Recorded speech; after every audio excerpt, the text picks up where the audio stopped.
Itu hak saya untuk menilai apakah putusan hakim ini jalan atau tidak. Saya mau lihat sepergejolak apa masyarakat Indonesia. Dan kalau itu bahasa itu adalah bahasa yang serius. Pasti masyarakat Indonesia pasti bergejolak. Lihatin omongan saya. Karena dia memutus itu berdasarkan hukum. Ya silakan Pak Masih baru kok masih sok-sokan kau gini. Baru apanya bos?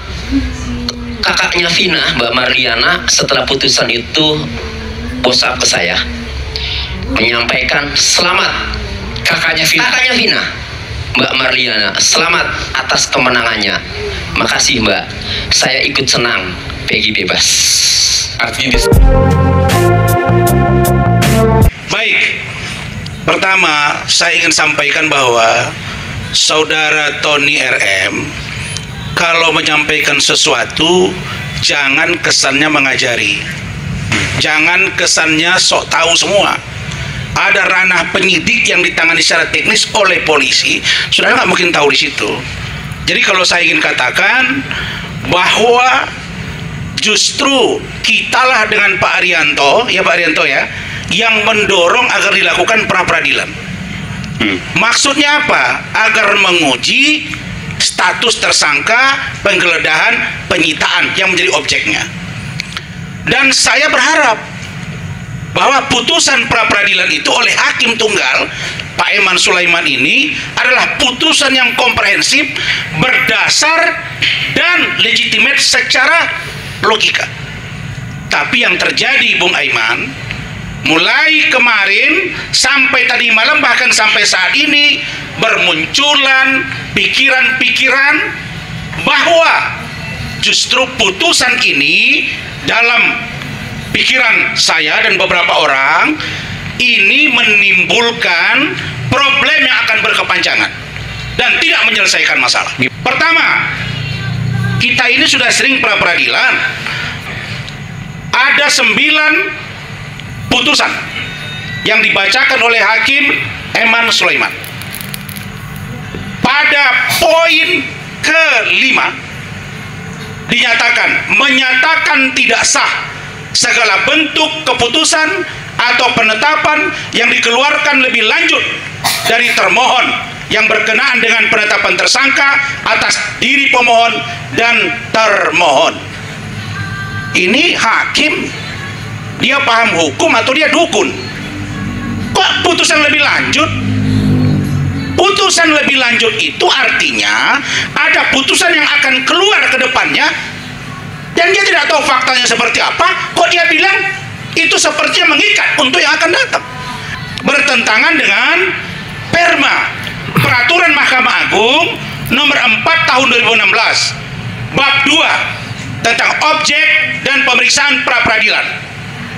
Judul besarnya adalah larangan pengajuan peninjauan kembali putusan pra-peradilan.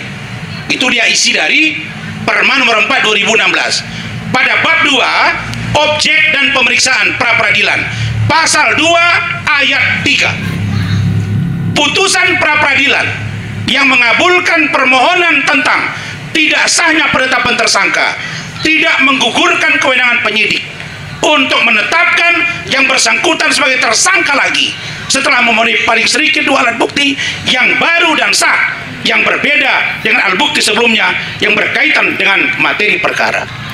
Nah, kalau Hakim Eman Sulaiman baca ini, dia nggak mungkin keluarkan poin 5 ini. Kok dia sepertinya sudah mengikat putusan berikutnya akan berlaku dari putusan dia ini. Ini hakim apa dukun? Ini hakim apa Tuhan? Karena itu tadi kami sepakat dengan beberapa tim akan melakukan perlawanan dan melaporkan Hakim Eman Sulaiman ini ke Komisi Yudisial dan Badan Pengawas Mahkamah Agung. baik itu Kita menghargai putusan hakim.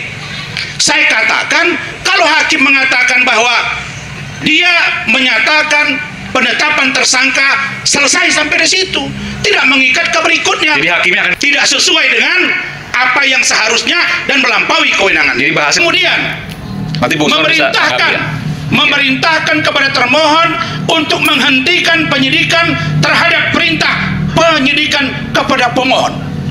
Apa urusannya memerintahkan?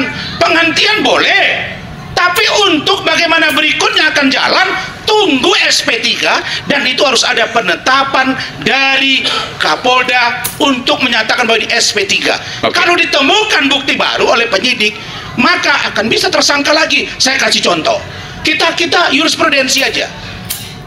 Pak Lanyala Mataliti 3 kali pra peradilan di PN Surabaya, menang, terus naik sprindik baru dan akhirnya dihukum. Artinya apa?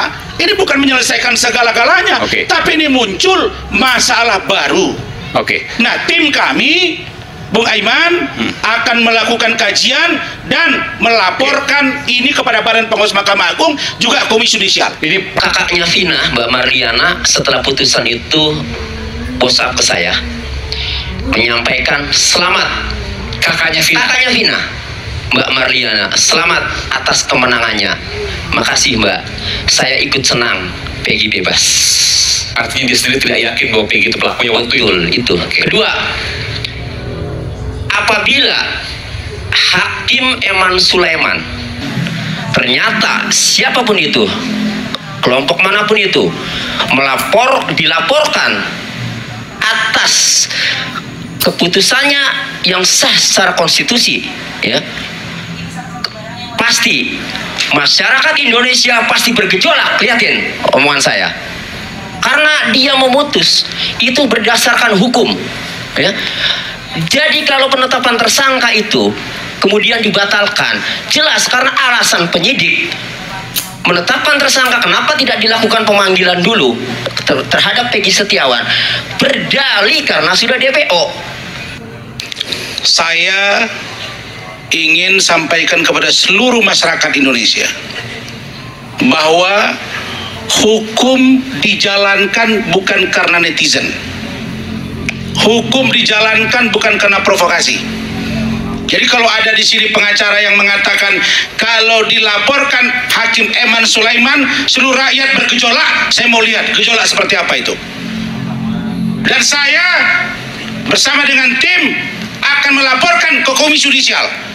Kenapa? Karena itu hak saya untuk menilai apakah putusan hakim ini jalan atau tidak. Saya mau lihat seperti gejolak apa masyarakat Indonesia. Dan kalau itu bahasa itu adalah bahasa yang serius. Yang pribadi lah, langsung ditanggapi saja.